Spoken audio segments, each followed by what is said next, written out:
When the HOA forced a blind 13-year-old boy to repaint a fence or face daily fines, his mother knew she couldn't stay silent.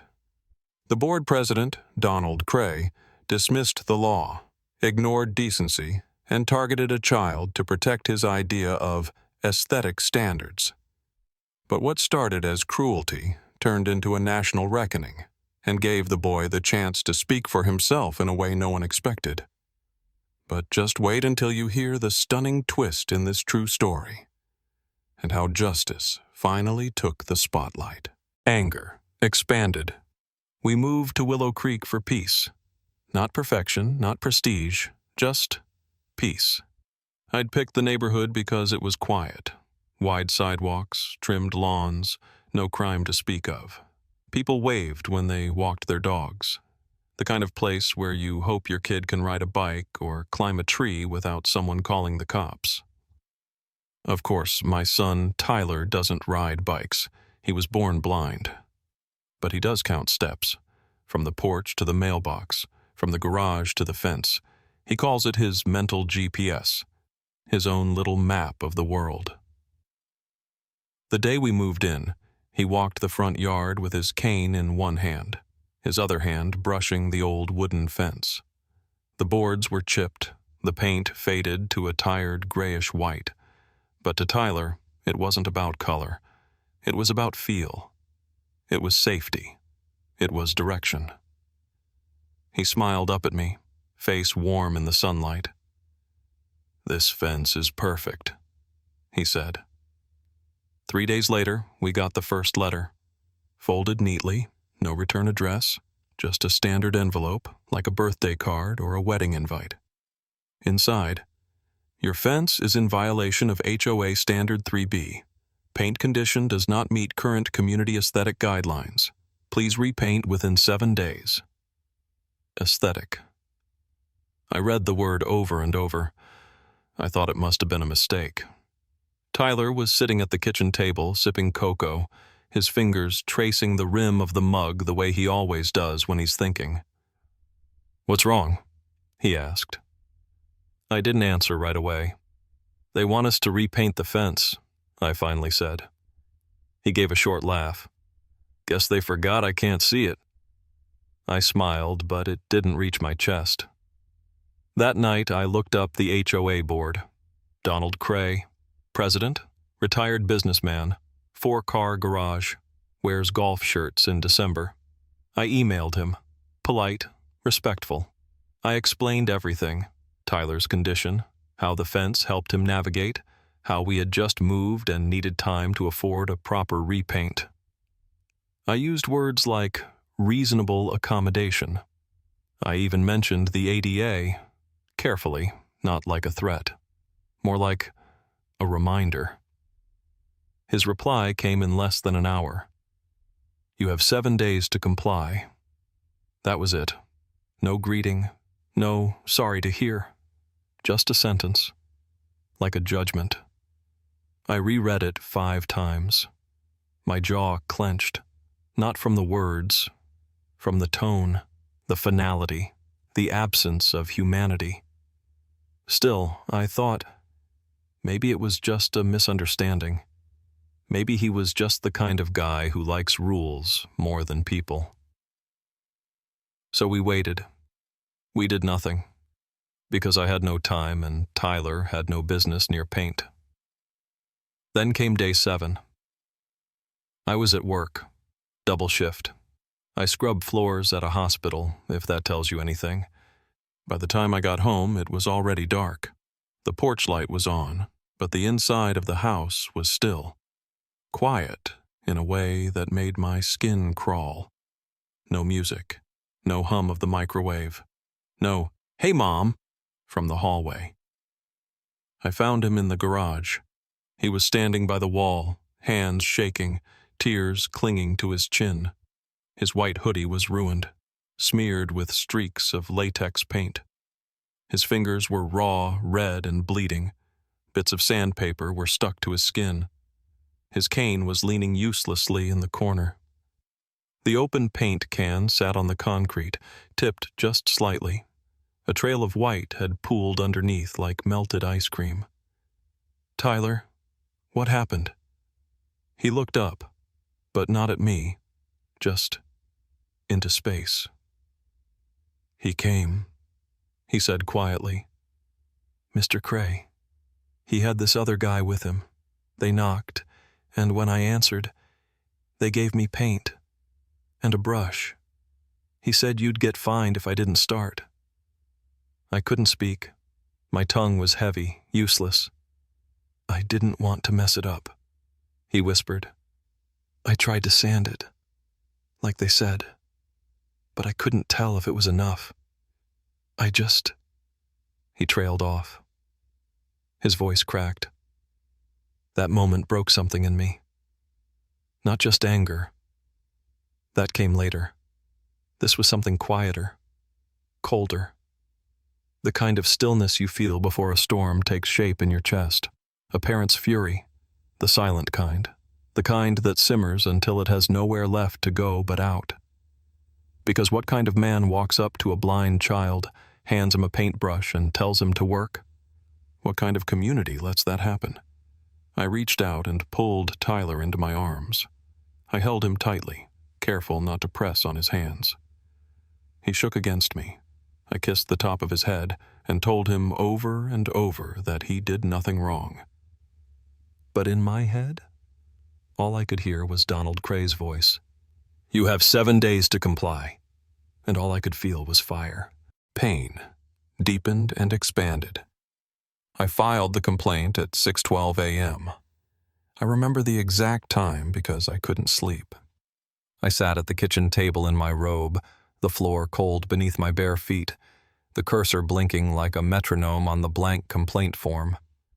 Outside, the neighborhood was still asleep. All those perfect little houses, each with their fresh-cut lawns and matching mailboxes, the world looking so calm while my world had shifted overnight. Tyler was still upstairs, sleeping, or trying to. I'd heard him moving around at 3 a.m., his footsteps soft and slow, like he was afraid to wake the floor. The washer was running again. His hoodie, the one with the gray sleeves and the NASA patch, was soaking in detergent for the 3rd time. The paint wasn't coming out, not from the fabric, not from my mind. I attached the photos. His hands, the ruined clothes, the open paint can. I reworded the complaint 3 times. I didn't want to sound emotional. I wanted them to take it seriously. I pressed submit and waited for anything. Nothing came. No confirmation email, no automated reply. Just silence. That same day, I posted the story, not angry, just honest, in the Willow Creek Facebook group, the one where people shared missing cat alerts, zucchini bread recipes, and complaints about teenagers playing loud music near the lake. I told the truth. I wrote, "My son is blind. He was forced to repaint our fence under threat of fines while I was at work. He's 13. He hurt himself trying to comply. I asked for understanding. Instead, I got silence. I want to believe this neighborhood is better than this." People started liking it, commenting. A woman named Marie said she was deeply disturbed. A neighbor I'd never met said, "This needs to be addressed publicly." I thought for a brief second that maybe someone was listening. 2 hours later, the post disappeared. I got a message from the group admin. "This content is inappropriate for this page. Please take personal disputes elsewhere." The next morning, a new notice was taped to our front door. Violation, mailbox height below approved standard. Our mailbox, the one that was already here when we bought the place. I checked it with a measuring tape just to be sure. It was off by half an inch. Half an inch. The day after that? Violation, trash bins left in view past collection hours. I watched the Ring doorbell footage. Tyler had brought the bins back in 10 minutes after pickup, like he always did. They weren't just ignoring us. They were watching us, punishing us. And Tyler, he started disappearing from himself. He stopped going outside, stopped doing his step counts. His cane stayed leaning against the front door for 4 days straight. unused. He told me the air outside felt heavy. I didn't know what that meant at first, until I saw the way he flinched when the doorbell rang. He used to be fearless, the kind of kid who would memorize a hallway by touch and race you to the end, who would correct adults when they tried to pity him, who told me once, at age 9, I may not see, but that doesn't mean I can't look forward. Now he wouldn't walk to the sidewalk without asking if someone might be watching. He wore his hoodie all day, even inside. Hood up, eyes down, headphones in. He told me it made him feel safe. He didn't say the word shame, but I could feel it in the way his shoulders hunched forward. He started sleeping with the light on, and he stopped laughing. I knew I couldn't let it go. I went to the HOA board meeting alone. It was held in the Willow Creek Clubhouse, a place I'd only ever seen from the outside.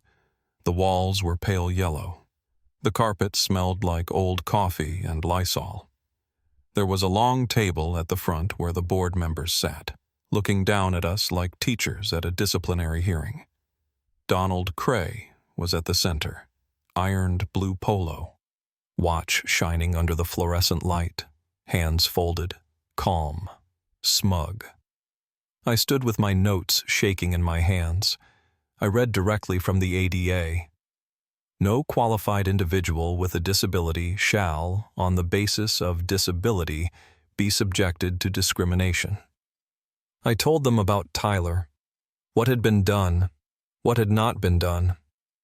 I held up the photo of his hands, bruised, scraped, fingers swollen from trying to sand a wooden fence he couldn't see, and then I looked Donald in the eyes. "Why?" I asked. "Why would you do this to a child?" He blinked once, smiled, not kindly. "You should have handled it like everyone else." That's what he said. I stood there, frozen, the words sinking in like a nail in wet wood. Everyone else? Everyone else doesn't raise a blind child. Everyone else doesn't come home to their son with splinters in his palms and tears on his cheeks. Everyone else isn't us. That night after I got home, Tyler was already in bed. The room was dark, but he was still awake. I could see the glow from his tablet under the blanket. He wasn't reading. He was just holding it. As I turned to leave, he spoke. So softly, I almost didn't hear. "Am I a problem here?"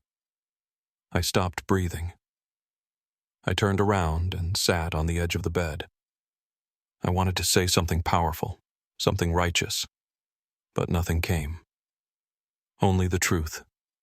I stroked his hair and said, "You are the best thing in this whole damn house." He didn't reply, just leaned into me like he used to when he was little. I kissed his forehead and walked out slowly, trying not to let the tears fall where he could hear them. I made it to my bedroom, closed the door. Then I buried my face in a pillow and screamed so hard my throat burned raw. And I didn't stop, because what do you do when the world tells your child they don't belong? You scream, you break, and then you fight. Hope fully expanded. I didn't expect a reply. After everything, the silence, the retaliation, the meetings where words fell like stones into a bottomless well, I'd stopped expecting anything good to come from a message. But there it was, sitting in my inbox like a flicker of light through a keyhole. Subject: your son. Your story. I want to help. The message was from someone named Vanessa Ortiz, a civil rights attorney based 2 cities over. She said she'd seen my Facebook post before it was taken down, said she'd saved screenshots, said she knew what she was looking at. What the HOA did is not just cruel, it's illegal. They violated federal law under the Fair Housing Act, and maybe the ADA. Please let me help you, no cost. I reread it 3 times. I didn't know whether to believe her. We'd had so many slammed doors. But there was something in her tone. No pity, No fluff, just fire and facts. We met the next day at a local cafe. She was young, younger than I expected, with long black hair pulled into a braid, a blazer 2 sizes too big, and eyes that had clearly seen too much. She had a tote bag filled with folders and law books, and a laptop covered in activist stickers. She sat down, didn't even order coffee, and said, "Tell me everything. Every detail." So I did. I told her about the letter, the forced labor, the retaliation, the mailbox, the trash, the board meeting, Tyler's silence. She never interrupted. She just listened, took notes, and nodded once when I finished. Then she said the words I didn't know I'd been dying to hear. "They're going to regret this." Vanessa helped us file a formal complaint with the Department of Housing and Urban Development. She had the paperwork drafted within 48 hours. She even drove over with a notary so I wouldn't have to leave Tyler alone. She told me to keep everything off social media. They'll try to spin it. Let them be quiet while we prepare to be loud. For a few weeks, nothing happened. It was hard. Waiting feels longer when pain has no visible enemy. Tyler had started coming back to life, slowly. He helped me water the backyard, asked to go on walks again, though only at night. He still kept his hoodie up, but he started talking more, mostly about books, about space, about a comic he was writing in Braille on sticky notes. And then one morning, my phone rang. Unknown number. I almost didn't answer. I thought it might be another spam call. But when I picked up, a woman's voice said, "Hi, this is Rachel from Channel 9 News. I think your story needs to be told." They'd gotten hold of the HUD complaint, and someone, I still don't know who, had forwarded them a copy of the photos. I was nervous, terrified, really. I didn't want Tyler to be used, to be turned into a headline or a tragedy. But when I told him about the interview, he surprised me. He didn't say no. He sat very still for a long time and asked, "Do you think it'll help people understand?" I said, "Yes, I do." And he nodded. "Okay, but I get to wear my NASA hoodie." The crew arrived 2 days later. A cameraman, a sound guy, and the reporter, Rachel, who was soft-spoken and respectful. They filmed Tyler sitting on the porch, then standing near the fence. They filmed his cane resting against the wood, the paint stains still faint in the concrete where he'd spilled it weeks before. Rachel asked questions gently. "How did it feel? What were you thinking? What do you want people to know?" Tyler's voice was steady, not loud but clear, and then he said it. "I just wanted to be a good neighbor." That one sentence changed everything. They aired the piece that night during the evening news. We sat on the couch watching it together, Tyler with his headphones partly off so he could hear, me holding a pillow against my chest like armor.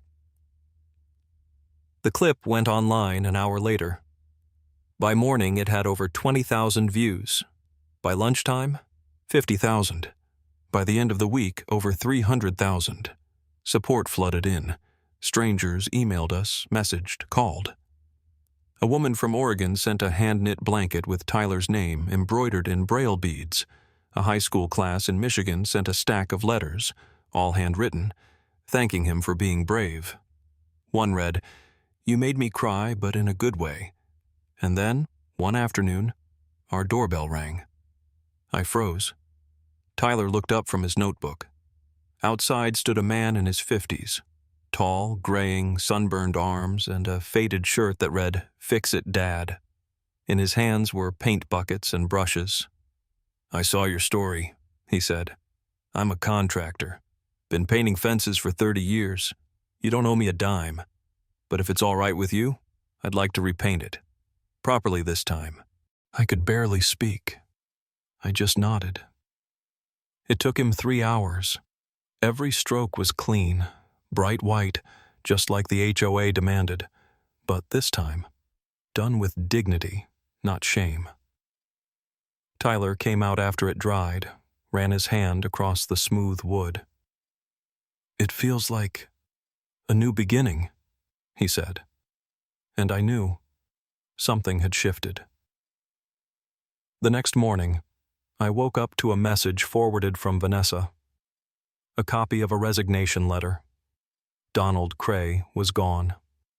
No press release, no statement, just a quiet, cowardly exit. The same man who had handed my son a paintbrush like it was a punishment. Gone, swallowed by his own silence, his own arrogance. I didn't cheer, but I exhaled, like I hadn't in months.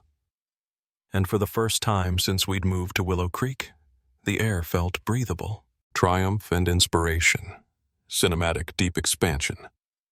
It started with an envelope. Just a plain white envelope in our mailbox, tucked between a grocery flyer and a coupon book. I almost missed it. Inside was a letter from HUD, a formality, typed in stiff legal font, but the words pulsed like heat from the page. Following our investigation, we find substantial evidence of discriminatory behavior by the Willow Creek Homeowners Association. I sat at the kitchen table, the letter crinkling in my grip. I read it again, and again, and again, until the words blurred and I had to lay it down before I could drown in the weight of them. Then came the call from Vanessa. "We did it," she said simply. She didn't gloat, didn't celebrate. She let the silence say what we both felt. This was bigger than a win. This was restoration. The HOA had agreed to a settlement, but not the usual quiet kind, not the kind that silences the wounded. No, this one spoke. The terms were firm, and for once, we were the ones setting them. Mandatory ADA training for every current and future board member. Not once, but annually. Certified, documented, with community oversight. A written public apology to be printed in the monthly newsletter and read aloud at the next HOA meeting. Policy reform. Every enforcement notice now required ADA review, and every homeowner was to receive a copy of their rights. A disability liaison position created and filled by a rotating resident with lived experience, chosen by the community, not the board. I stared at the list in disbelief. Not revenge, not punishment. Change. It wouldn't erase what had happened, but it would make it harder to happen again. Still, the moment that changed everything wasn't legal. It wasn't official. It was a Tuesday morning. The air was cool, the ground still wet from the night's rain. I was standing by the sink, making tea, when I saw a movement through the window. Tyler, outside, alone. He wore his navy blue hoodie, clean, sleeves rolled up just past his elbows, and a pair of old jeans with fraying cuffs. His cane tapped lightly against the concrete as he walked along the edge of our fence. He paused at one point, ran his fingers across the smooth boards. I knew exactly which spot, the one that used to splinter, the one he'd bled on. Now, it was flawless, even, painted white by the man who saw his humanity when others didn't. Tyler kept walking. Step by step, tap by tap, confidence radiating in every movement. He didn't rush. He didn't hesitate. He knew this path. It was his. I pressed my hand against the window pane, breath caught in my throat. It was like watching someone walk out of a shadow, slowly, deliberately, into the light. Later that week, he told me he'd signed up for something new. The Braille newspaper, he said casually, spooning yogurt at the counter. They needed someone who writes. I smiled. And that someone's you? Guess so. That weekend, he sat at the kitchen table for hours, typing with a quiet intensity. He'd learned to use a Braille note-taker, and the soft, rhythmic click, click, click of his fingers became the new soundtrack of our afternoons. I didn't ask what he was writing. I didn't want to interrupt. But one evening, as I was washing dishes, he slid a sheet of embossed paper toward me. "Want to read it?" The title punched the air from my lungs. "My fence is straight, but so am I."